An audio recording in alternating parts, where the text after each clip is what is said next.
नमस्कार दोस्तों, नेचर्स लवन केयर में आपका स्वागत है। दोस्तों, अगर हम बात करें वातावरण की, बात करें हमारे एनवायरनमेंट में जो चेंजेस आ रहे हैं उनकी, तो बहुत ज़्यादा ड्रास्टिक चेंजेस है, जिसकी वजह से आप देख भी रहे हैं कि चारों तरफ से प्राकृतिक जो आपदाएं हैं, नेचुरल जो डिसास्टर्स हैं, वो बहुत ज़्यादा हो रहे हैं। बहुत ही फ्रीक्वेंट सुनने में आता है कि वहाँ ये हो गया, वहाँ वो हो गया, जो इंसान के द्वारा नहीं किया गया, लेकिन उसकी वजह इंसान की एक्टिविटीज़ है। अब देखिए, एक सिंपल सा आपको उदाहरण देती हूँ। हमारे घरों में दोस्तों कितनी सारी पॉलीथीन्स निकलती है, चाहे वो किसी भी रूप में निकले, किसी भी पैकेट के रूप में निकले, और वही पॉलीथीन जब हम ऐसे ही एनवायरनमेंट में छोड़ देती है जो कभी भी गल नहीं सकती, तो सोचिए वो मिट्टी की जो उर्वरकता है या मिट्टी की जो फर्टिलिटी है या जो हवा है उसको कितना दूषित कर देती होगी। दोस्तों, ये 3 से 4 दिन की पॉलीथीन है मेरे घर की, जिसमें आप देख सकते हैं ये बूंदी का पैकेट है, ये आइसक्रीम्स है। अगर ये घर में 3-4 मेंबर भी है तो एक साथ 3 या 4 पॉलीथीन इकट्ठी हो गई आइसक्रीम की। उसके बाद दोस्तों ये ले लीजिए, ये बिस्किट के पैकेट है। बिस्किट के पैकेट भी एक तरह की पॉलीथीन से ही बनते हैं, वो भी एक तरह की पॉलीथीन ही है, प्लास्टिक है एक तरह की, जो एनवायरनमेंट में डिकम्पोज नहीं होती, ये गलती नहीं है। और दूध के पैकेट तो आप ले ही लीजिए, ये दूध के पैकेट तो हर घर में डेली पता नहीं कितने निकलते होंगे, दूध दही के पैकेट। और मुझे नहीं लगता कोई घर अभी बचा है जहाँ दवाइयाँ नहीं चलती। और दोस्तों, जो दवाइयों की पैकिंग होती है ये ऐसे मटेरियल से बनी होती है जो लाखों साल भी अगर आप एज़ इट इज़ एनवायरनमेंट में डाल के रखोगे ना तो वो गलेगी नहीं। इसी तरह से ये चॉकलेट के रैपर हो गए, ये देखिए आप, ये आइसक्रीम्स हो गई, बिस्किट्स हो गए, दही के छोटे बड़े पैकेट्स हो गए, दूध के पैकेट्स हो गए, जो सब्जी हम जिनमें लाते हैं वो हो गए। दोस्तों, बहुत तरह के किंडर जॉय का जो ये मटेरियल है ये भी प्लास्टिक इस तरह के, ये नहीं गलेगा। या आप बैलून्स ले लीजिए।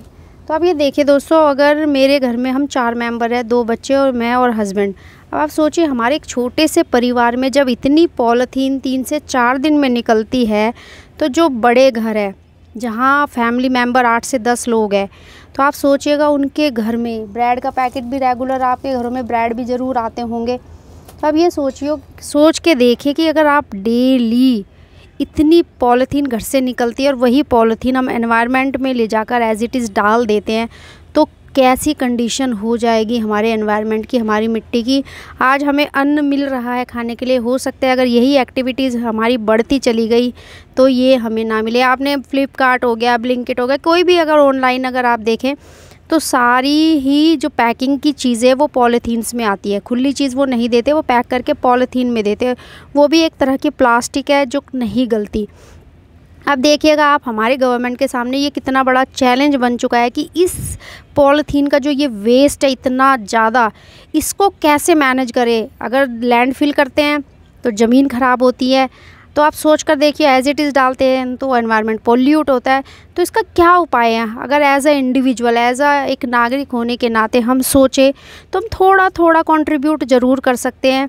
वही थोड़ा सा कंट्रीब्यूशन मैंने करने की कोशिश की है और आप लोगों को भी ये शेयर करना चाहती हूँ कि अगर 10 लोगों ने मेरी वीडियो देखी, एक ने भी अगर ये उपाय अपनाया तो शायद मुझे लगेगा कि मैंने जो ये वीडियो डाली है ये मेरे लिए सक्सेसफुल रही। दोस्तों, मैं क्या करती हूँ आप ये देखिएगा।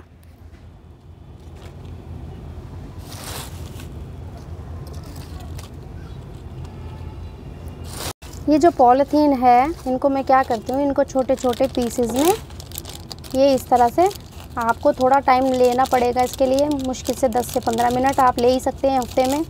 अगर आपको अपने आसपास का एनवायरनमेंट साफ़ सुथरा रखना है तो ये एनवायरनमेंट के लिए आप कर सकते हैं।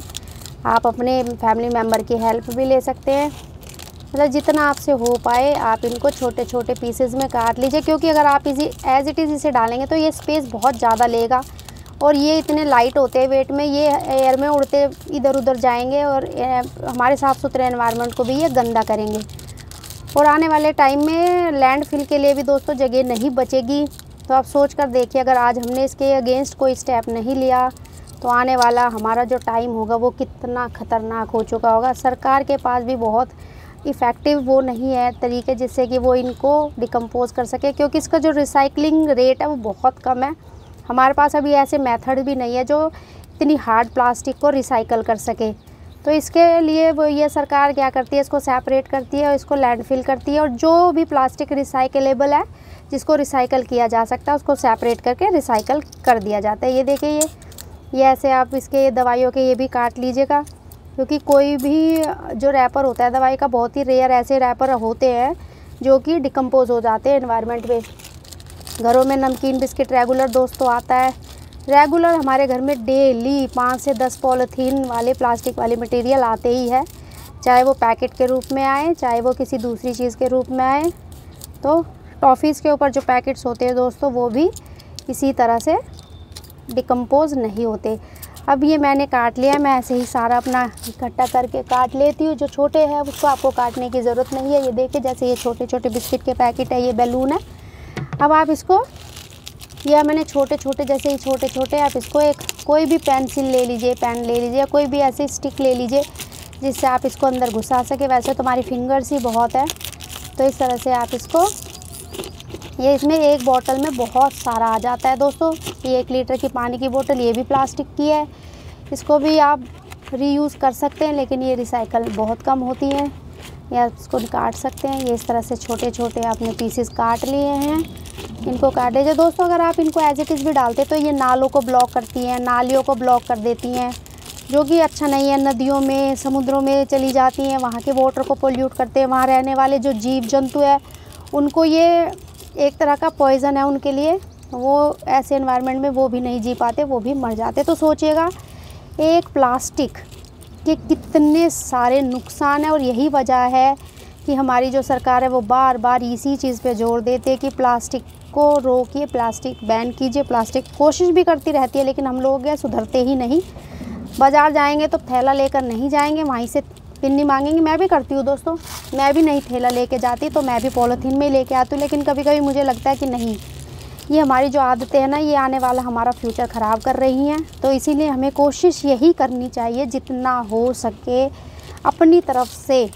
आप दूसरों को तो नहीं सुधार सकते, लेकिन खुद को आप ज़रूर सुधार सकते हैं।